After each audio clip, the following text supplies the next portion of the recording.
Ya, doctora.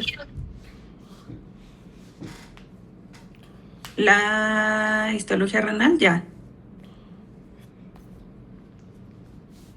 Sí, doctora. Síndromes nefrológicos.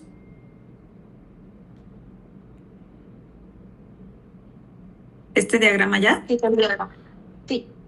¿Sí? Ok. Creo que vamos a comenzar enfermedad de cambios mínimos, ¿verdad? Sí, doctora, ahí nos quedamos. Ah, perfecto. Espérame tantito, modifico esto porque casi no los oigo.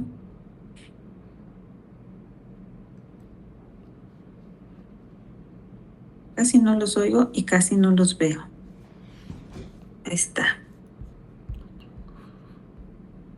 Ok.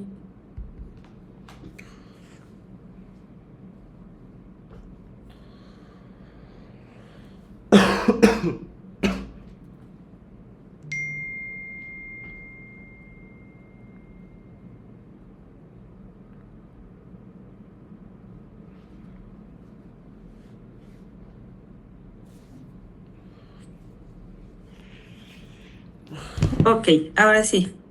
Vamos a comenzar.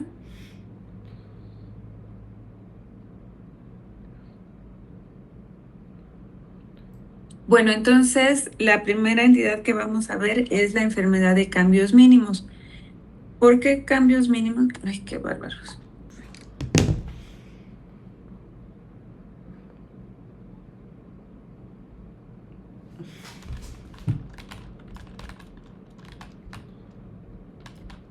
¿Por qué enfermedad de cambios mínimos? Como su nombre lo dice, morfológicamente el riñón no va a presentar alteraciones, más que el riñón, el glomérulo, ¿sale? Esta es una nefropatía. Entonces, la mayor parte del diagnóstico va a estar aquí en el glomérulo. Ah, ¿alguien levantó la mano, Ana? ¿11? Sí, pero fue accidente, ¿verdad? Ah, ok. Bueno, entonces, como pueden ver en la imagen de la izquierda, es una tinción. Me parece que esto debe de ser una hematoxilina eosina. Y observen cómo el glomérulo está completamente normal, ¿sí? Las asas capilares, aquí se ven los eritrocitos que están abiertas. El mesangio no tiene proliferación, no hay nada extracapilar, no hay nada endocapilar, ¿sí? Entonces se ve normal o casi normal. Por eso le llamamos enfermedad de cambios mínimos. Del lado derecho está una microscopía electrónica y esta sí está completamente patológica. Entonces, a simple vista en una microscopía de luz no veríamos nada, pero ultraestructuralmente los glomérulos sí están muy dañados. Vamos a...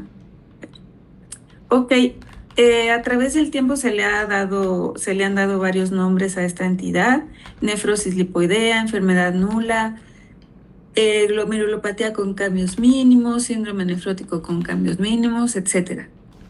Sin embargo, lo ideal o lo correcto es llamarlo enfermedad de cambios mínimos, porque las demás, los demás nombres que ustedes pueden ver aquí se refieren mucho a los cambios histológicos.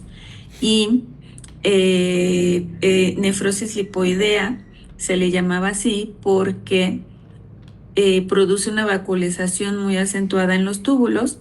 Sin embargo, no es correcto llamarla así porque hay varias entidades que producen esta vacuolización del intersticio o túbulos, ¿no? Enfermedad nula, pues tampoco, porque en realidad esta entidad tiene manifestaciones clínicas, a veces pueden llegar a ser severas, ¿no? Dentro de la etiología, pues normalmente es idiopática la causa, ¿sí? Puede haber, como vemos aquí a la derecha, algunas formas secundarias, sobre todo, por ejemplo, secundaria a algunos virus. Ahora que fue la pandemia de COVID, pues enfermedad de cambios mínimos sí se vio muy asociada tanto a infección por COVID como con la vacuna del COVID, ¿no? Algunos fármacos y también puede estar, perdónenme, es que nada más dormí una hora y estoy hecha puede estar asociado a algunos linfomas, ¿sí? Y hay una teoría de que puede haber algún factor de permeabilidad circulante. Ajá. Esta enfermedad es una enfermedad en donde la alteración está en los podocitos. Entonces se dice que puede haber un factor circulante circulante que afecte la permeabilidad de la barrera de filtración y se va a ir directo ahí a esa barrera de filtración donde están los podocitos, ¿sí? Pero bueno, pues son la primera y la segunda son más como teorías, sin embargo las formas secundarias sí han estado bien establecidas. En cuanto a su presentación, es una patología que da síndrome nefrótico súbito, así. De repente el paciente comienza con el síndrome nefrótico. Puede haber hematura o no, eso es no es de relevancia, la mayor parte de las veces no hay hematuria, sí, pero que la haya no excluye la enfermedad.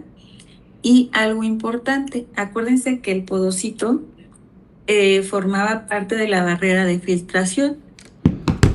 Entonces yo les había comentado que el podocito cuando está dañado ocasionaba rendijas muy grandes en esa coladera o barrera de filtración, ¿verdad? Por lo tanto, iban a pasar proteínas de gran tamaño. Una de estas es la albúmina. Entonces, estos pacientes presentan hipoalbuminemia muy intensa, ¿sí? Hipoalbuminemia muy intensa. Y deterioro de la función renal puede haber y cuando hay, normalmente es leve, ¿sí? Ok, bueno. Decíamos que el síndrome nefrótico es lo que caracteriza a esta entidad y desafortunadamente los niños son así la población que más va a presentar esta patología. Entonces, siempre en esta entidad van a poner un cuadro clínico en donde el afectado sea un niño de 2, 3, 4 años, ¿sí? Entonces, es una enfermedad muy característica de esta edad, de edad preescolar. Desafortunadamente, como les decía, se presenta en esta edad, pero afortunadamente 95% de los pacientitos van a responder a tratamiento. Y lo que les dan es un inmunosupresor, ¿sale? Les dan esteroides. Acuérdense que los esteroides pues también tienen efectos adversos, ¿no? Pero bueno, van a estar controlando el síndrome nefrótico. Pueden tener otros efectos adversos secundarios al tratamiento. Y desafortunadamente también un pequeño porcentaje no van a responder a estos esteroides. Entonces se les va a llamar síndrome nefrótico córtico resistente, ¿sí? Córtico resistente es cuando no responden a estos esteroides. También se puede presentar en adultos es más raro. En adultos generalmente sí se encuentra la causa secundaria, ¿sí? Cuando se presenta en adultos normalmente son enfermedades de cambios mínimos secundarias, ya sea el fármaco, la vacuna, el bicho, etcétera. Y en niños generalmente sí es más idiopático o piensan en este factor circulante de permeabilidad que anda por ahí dando vueltas y que al final llega ahí a establecerse junto al podocito, ¿no? ¿Y quién me puede decir cuál es esta tinción?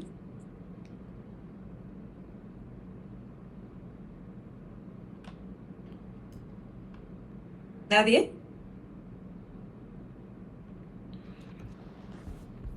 Rapaz. ¿No? Es un tricrómico de Masón. Vemos 3 tonalidades. Colágena de azul, túbulos rojizos, ¿sale? Y podemos ver también estructuras fusinofílicas, que en este caso ahorita no se ven. Entonces, este tricrómico de Masón, observen en el centro del glomérulo, cómo está completamente normal. Es un glomérulo normal, no tiene nada endocapilar, nada extracapilar. El mesangio tiene menos de 2 o 3 células por segmento. No hay nada subepitelial ni subendotelial. ¿Sale? Entonces es un glomérulo prácticamente normal. Una persona que no está entrenada en nefropatología o que no pide datos clínicos, etcétera, para hacer sus diagnósticos histológicos, puede ver esto y puede decir, no tiene nada sin alteraciones histológicas, ¿no? Pero si no pide datos clínicos, ¿cómo se va a enterar que el paciente tiene síndrome nefrótico? Y si el paciente tiene síndrome nefrótico, hay algo porque hay algo ahí. No puede haber síndrome nefrótico y no haber alguna alteración. En este caso, en esta enfermedad, no vemos nada aquí en la microscopía de luz. Ahorita vamos a ver más adelante en dónde está el verdadero diagnóstico morfológico de esta patología. Vean cómo los túbulos están muy vacuolados, tienen estas vacuolas más fuchinofílicas, ¿sí? Esta sí es una tinción compás de los túbulos. Algún otro aspecto que toman los túbulos o el intersticio son estos grupos de macrófagos espumosos. El citoplasma es amplio, es espumoso, es claro, y por esto le llamaban nefrosis lipoídica también. Sí, sin embargo, la mayor parte de las nefropatías que te estén dando síndrome nefrótico,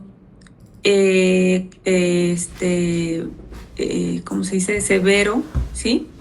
O con grados muy altos de proteinuria, pues casi todos van a hacer este cambio intersticial o tubular, en donde el epitelio del túbulo se vira y se transforma, se adapta y se convierte en un epitelio que se parece mucho al macrófago espumoso.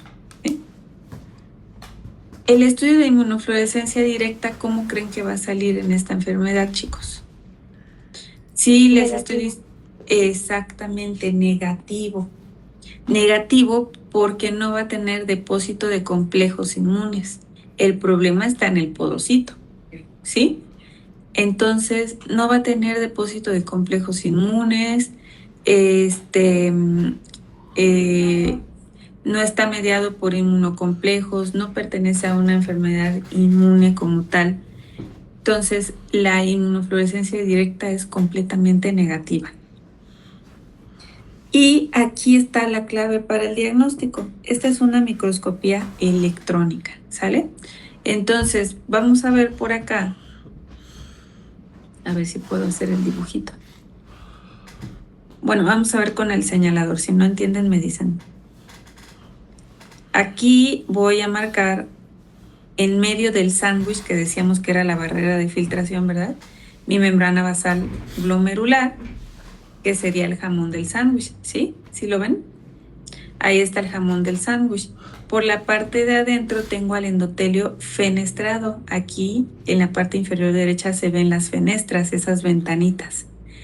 ¿Y qué tengo por afuera de esta membrana basal glomerular, chicos?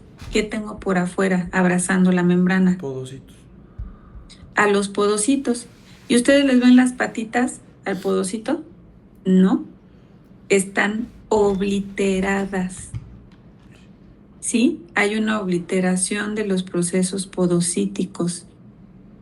Ya no tiene las patitas normales. Están obliteradas o se fusionaron. Y es por esta razón que ustedes no ven aquí las patitas porque están fusionadas. Y además es por esta razón que la barrera de filtración deja de funcionar. Además de que el podocito ya no tiene esas prolongaciones podocíticas, este cambio estructural que sufre va a hacer que después se caiga de las membranas, ya no se puede abrazar igual que cuando tiene patitas.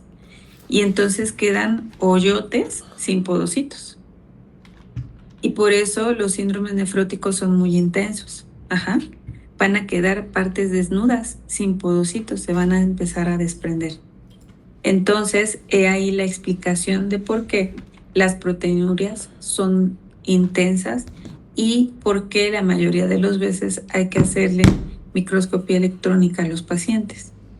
Los doctores de aquí, donde hay nefropato, están muy acostumbrados a diagnosticar con la microscopía de luz y la inmunofluorescencia y suponer una o tal enfermedad, tratarlo empíricamente, ¿no? Pero lo ideal sería que todos tuviéramos el estudio de microscopía electrónica. ¿Sí? ¿Dudas hasta ahí? ¿De enfermedad de cambios mínimos? No, ¿Todo doctora. claro? Ok. Entonces, permítanme un segundito, vamos a pasar con focal y segmentaria. Déjenme tomo agua, ¿ok?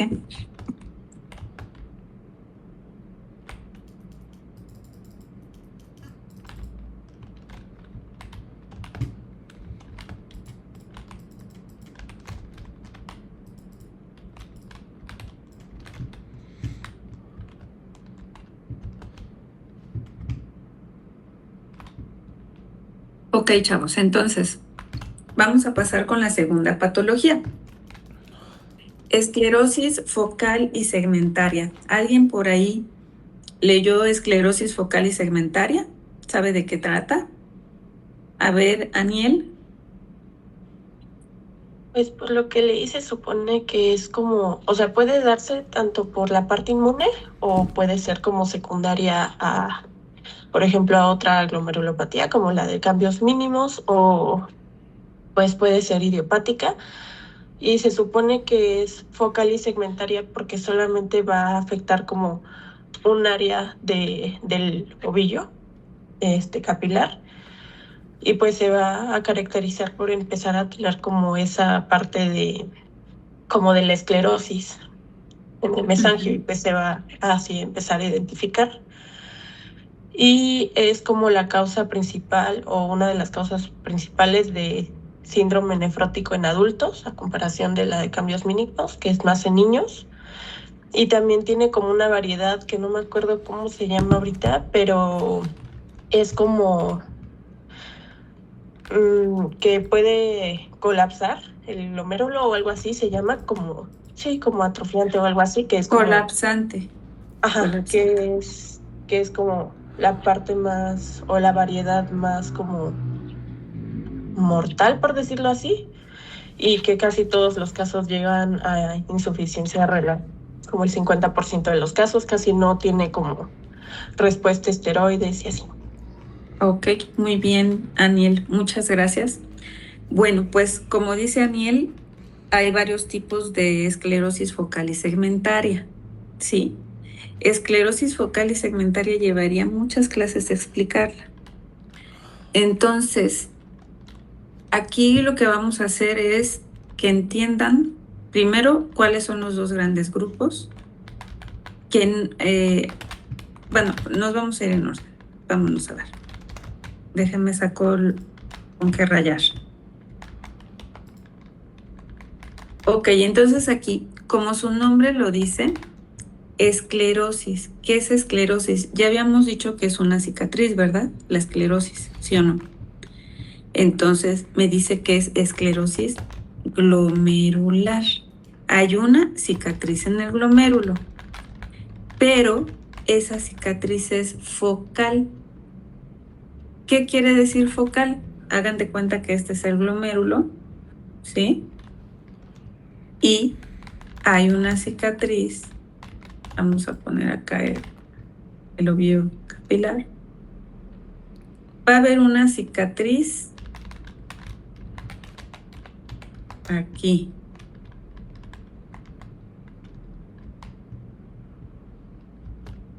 ¿Sale? Ok.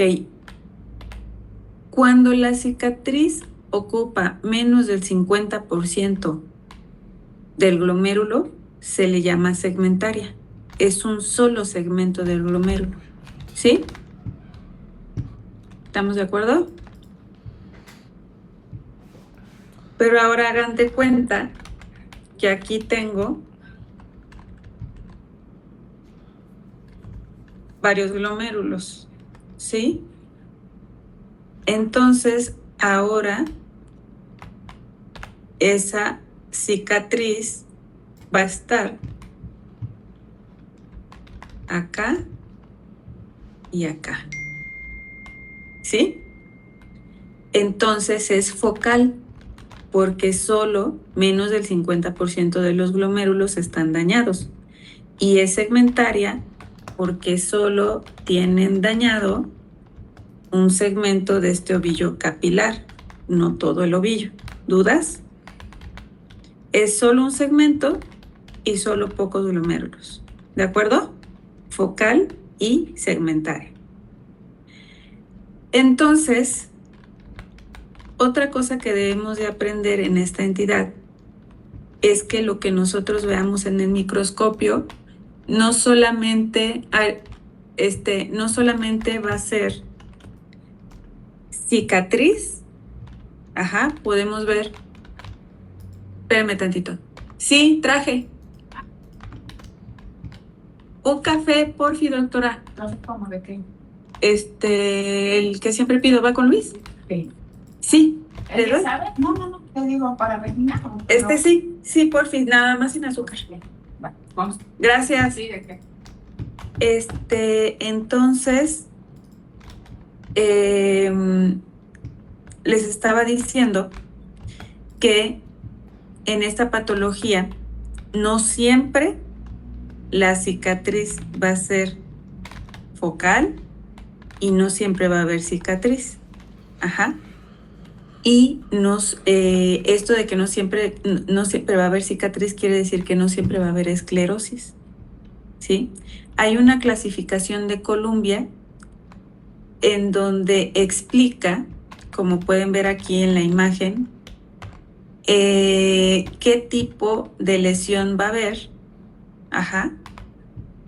Y le da nombres, como pueden ustedes observar en el diagrama, pero no todas van a ser cicatrices. Ahorita lo vamos a ver. Ahora, la segunda parte importante de esto, además de que entiendan a qué se refiere con esclerosis focal y segmentaria, ya no hay duda de qué significa esclerosis focal y segmentaria, ¿verdad? Ok. Ahora, otra cosa importante. La esclerosis focal y segmentaria va a haber dos tipos.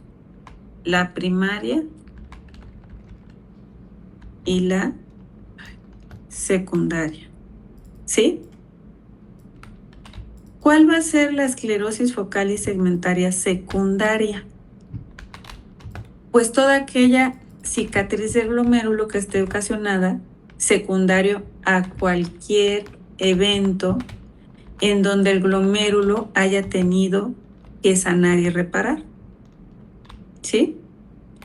Es decir, todas las glomerulopatías van a presentar una cicatriz al final. Entonces, esa cicatriz va a ser secundaria a una glomerulopatía, o secundaria a tabaquismo, o secundaria a obesidad, o secundaria a hipertensión, o secundaria a bajo peso al nacer, o secundaria a enfermedad de cambios mínimos, nefropatía diabética, nefropatía lúpica. Lo que ustedes manden y quieran puede ocasionarme una cicatriz en ese glomérulo, ¿de acuerdo? Entonces, secundario a cualquier cosa, sea autoinmune, sea genético, sea lo que quieran, ¿sí?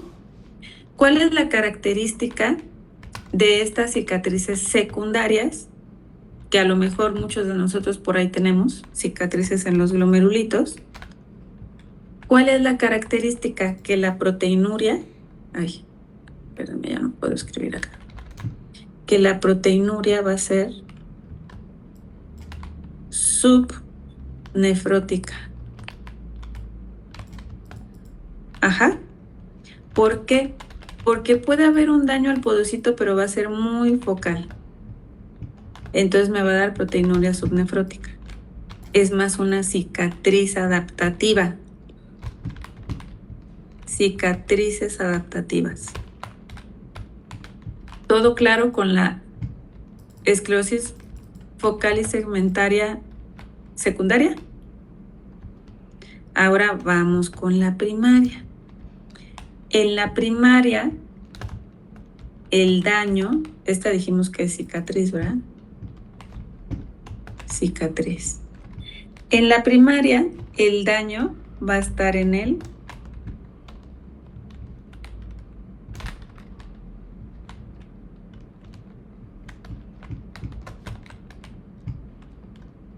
podocito. Ajá. Por eso es primaria. El daño viene de ahí, del podocito. Y aquí la proteinuria van a ser nefrótica, mayor de 3.5. ¿Sí? ¿Y por qué? Porque va a ser mayor la cantidad de podocitos afectados, me va a dar proteinurias en rango nefrótico, ¿sí? Y aquí se aplica, se les llama también podocitopatías a estas primarias, y aquí se aplica esta clasificación que vemos aquí, que es la de Columbia, que es una forma de nombrarlas a las esclerosis focales y segmentarias primarias, ¿sí? De acuerdo a dónde está ese daño en el glomérulo. Entonces, también se les llama podocitopatías a estas primarias, podocitopatías, y vamos a tener 5 tipos: periliar, lesión de la punta, ¿sí? Celular, colapsante, y aquí falta una muy importante que es, vamos a ver por acá, además de la colapsante, en estas primarias está la tipo NOS o no específica.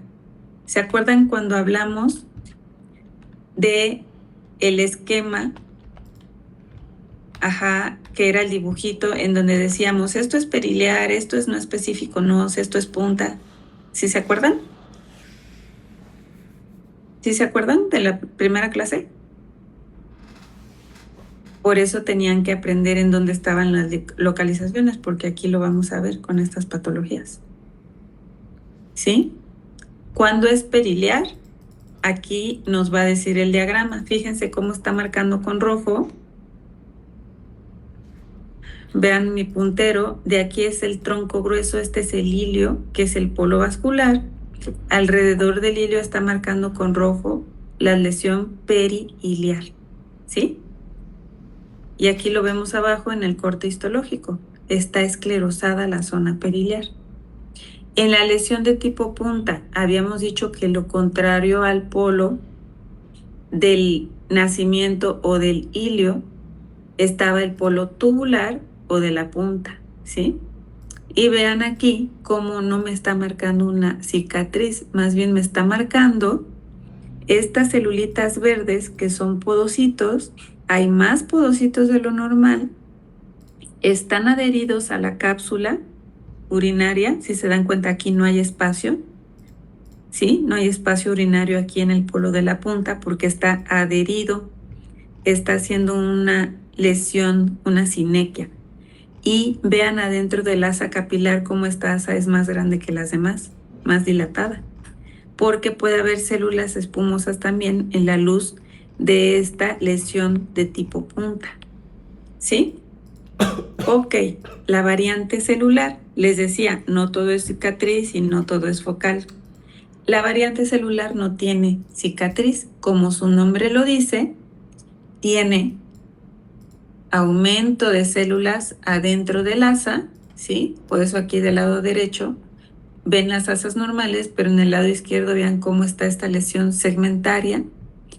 Tiene la luz capilar dilatada porque adentro hay células también, pero además mis podocitos están hiperplásicos, hay más podocitos de lo normal.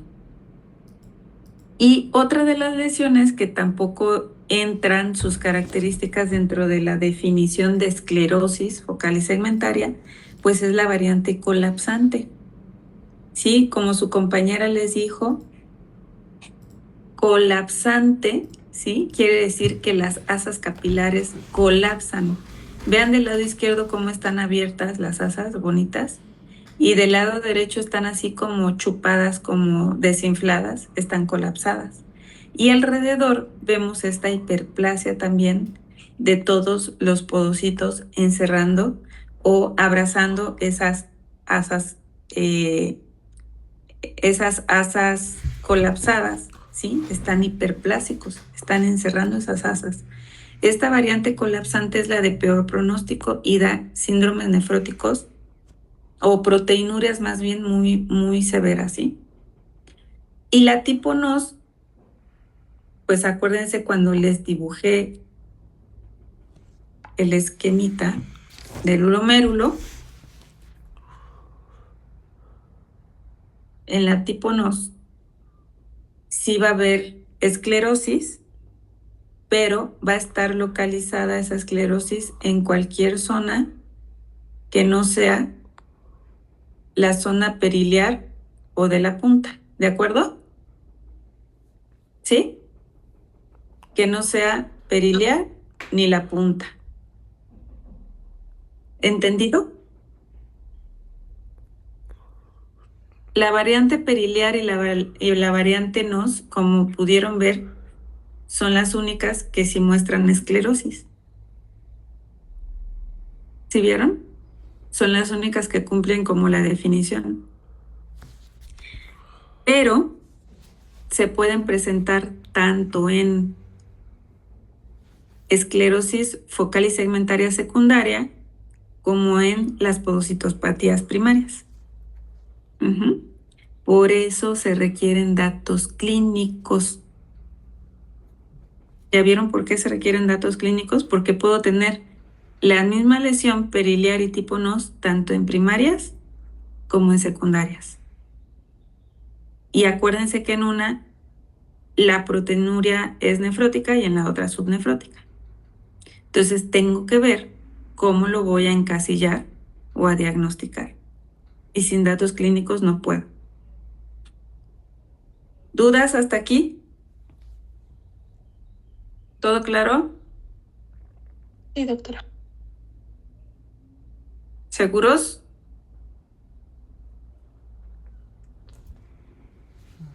Ok. Bueno, estas lesiones esclerosantes segmentarias se llaman de varias maneras, las pueden ver abreviadas en los expedientes de nefro, como FSGS, EFIS, FIS, ¿sí? Etcétera. Esclerosis focal y segmentaria o focal y segmentaria. Y vean aquí este tricrómico de Masson, cómo tiene,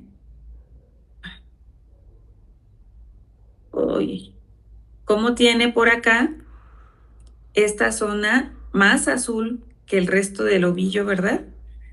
Porque hay más colágeno ahí. Tiene una lesión focal y segmentaria. Seguramente la tienen pocos glomérulos o solo uno, ¿sí?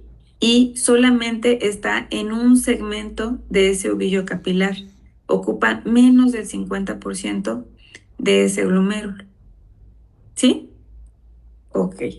Bueno, ahora vean la microscopía electrónica. Esta es una imagen más panorámica, más alejada, para que puedan ver ustedes cómo están los podocitos y sus patitas abrazando las asas. Ya los identificaron, ¿verdad? Esta es la microscopía electrónica normal, así se deberían de ver todas. Por acá afuera tengo citoplasmas de podocitos, todos están abrazando las asas. En el mesangio, pues tengo esas células mesangiales, ¿sí? Y tengo mis endotelios fenestrados aquí chiquititos por dentro, ¿ya vieron? Aquí estoy señalando el endotelio fenestrado. Y esta es la célula endotelial. Estoy más lejos que hace rato en esta electrónica, a un menor aumento. Así se debe de ver normalmente un glomérulo.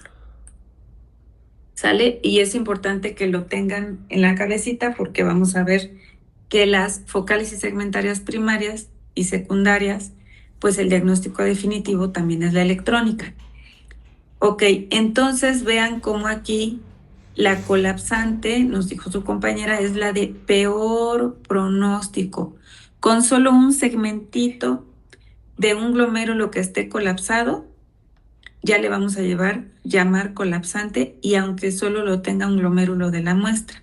¿Sí? La lesión tipo punta, celular, periliar, y la no es específica. ¿Sale? Entonces, aquí, pues, nada más para ver cómo está más o menos la incidencia de todos. Es más frecuente aquí la NOS porque casi todas acaban en NOS, ¿sí? Con lesiones periféricas por todos lados, y la de peor pronóstico es la colapsante. Ok, vean aquí un glomérulo teñido con paz, observen cómo la lesión es periliar, ¿verdad? Y hay más esclerosis de lo normal. Esta es una focal y segmentaria periliar. El resto del glomérulo está completamente normal. Vean aquí otro glomérulo con paz, como solamente este segmento del ovillo capilar está colagenizado, tiene una lesión esclerosante segmentaria. Hay además hialinosis, que puede ser frecuente encontrarla en estas patologías, pero el resto del ovillo capilar está normal. Y aquí vemos del lado inferior derecho el hilio de donde nace el glomérulo. ¿Cuál sería el polo opuesto al hilio? Pues este de acá. ¿Y qué polo es? El polo de la punta. ¿Sí? El polo de la punta, el glomérulo está herniado hacia la punta, ¿sí? Tiene células espumosas en las luces y hace esta sinequia con el polo vascular y la cápsula urinaria. Aquí no encontramos lesiones segmentarias, encontramos hiperplasia e hipertrofia de podocitos con las células espumosas en las luces y la sinequia. Y vean esta otra, como en la parte superior las asas capilares están normales, ¿verdad? Vean el tamaño de las luces capilares, pero en la parte inferior están apachurradas, las luces se hacen más chiquititas, están colapsadas, y alrededor de este colapso, que es segmentario, que solo está aquí, pues hay múltiples podocitos en el espacio urinario. Están en el espacio urinario, son muchísimos. ¿Sale? A diferencia de acá arriba, donde solo veo un podocito acá, miren aquí todos estos podocitos cómo se multiplican y abrazan las asas capilares, pero además llenan el espacio urinario. ¿Sí? Así se ven los colapsos. La etiología, igual que en cambios mínimos, porque es una enfermedad del podocito, es idiopática. Puede haber el factor citoplasmático que les comentaba, ¿sí? Y también hay denudación al obliterarse estas patitas podocitarias. Aquí, al contrario que la enfermedad de cambios mínimos, es más común que se presente en adultos con síndrome nefrótico, y las de peor pronóstico, pues ya sabemos que es la colapsante y también la celular, aunque la celular es muy rara verla. Obviamente, podocitopatías, ¿qué van a tener las podocitopatías? Síndrome nefrótico, a fuerza, ¿sí? Ya vimos en el otro dibujo dónde está el daño del síndrome nefrótico y es el podocito, ¿sí? Y el tratamiento, igual que en la enfermedad de cambios mínimos, normalmente se les da esteroides, a excepción de la variante celular, que se les puede dar además un inmunodepresor como la ciclofosfamida. ¿Sale? Nuevamente vean la membrana basal glomerular del jamón del sándwich, abajo el endotelio fenestrado, y en la parte subepitelial tengo el podocito sin patitas, obliterado. ¿Ja? Ese es el diagnóstico morfológico. Hay diagnósticos diferenciales, ¿con qué? Con todas las focales y segmentarias secundarias, ¿sí? Y, bueno, ya para terminar acá, acuérdense, focal y segmentaria secundaria va a tener lesiones esclerosantes, pero mi proteinuria subnefrótica. Focal y segmentaria primaria va a tener síndrome nefrótico y puede tener o no esclerosantes segmentarias, o puede ser una punta, o puede ser una celular, o puede ser una colapsante. Pero lo que diferencia una de otra, además de los datos clínicos, es el borramiento de los procesos podocíticos que es menos extenso en las secundarias y más extenso en las primarias. ¿De acuerdo? ¿Dudas hasta aquí, chavos? Bueno, entonces ya vimos las patologías más importantes de niño y adulto que ocasionan síndrome nefrótico, ¿sí? Y vimos que las dos tienen esta alteración en el podocito, ¿de acuerdo? Ok. Bueno, chicos, entonces aquí la vamos a dejar. La siguiente clase vamos a continuar con patologías que ocasionan síndrome nefrítico. ¿Va? Sale, chicos. Nos vemos Muchas entonces gracias. la siguiente clase. Cuídense mucho y bonito día. Bye, bye. Bonito día. Gracias, doctora.